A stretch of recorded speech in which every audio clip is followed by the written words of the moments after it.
السلام عليكم، انا اسخال هنقدم بعنوان اشهر 10 افلام مصريه مقتبسه من افلام اجنبي، وده هو الجزء الثاني. من غير ما نطول في المقدمه، انا ما بحبش المقدمات اصلا، ونروح للمركز العاشر.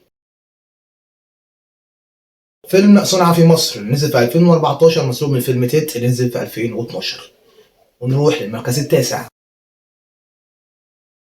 فيلم جاءنا بيان التالي نزل سنه 2001 مسروق من فيلم انا احب المشاكل نزل سنه 1994. ونروح للمركز الثامن. فيلم عريس من جهة أمنية نزل سنة 2004 مسروق من فيلم والد العروس نزل سنة 1991. فيلم حبيبنا إيماني نزل سنة 2008 مسروق. فيلم الحب كده نزل سنة 2007 مسروق من فيلم هل وصلنا إلى هناك بعد نزل سنة 2005. ونروح للمركز الخامس. فيلم التوربين نزل سنة 2007 مسروق من فيلم رجل المطر نزل 1988.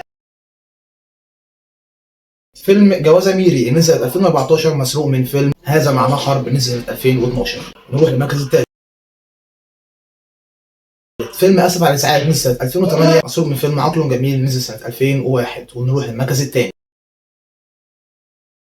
فيلم حلاوه روح نزل سنه 2014 مسروق من فيلم مارينا نزل سنه 2000. ده حتى البوست هو بالملي. ونروح للمركز الاول. فيلم جيم اوفر نزل سنه 2012 مقتبس من فيلم حماتي وحش كاسب نزل سنه 2005. اعتقد 11 لايك للاشتراك وسلام.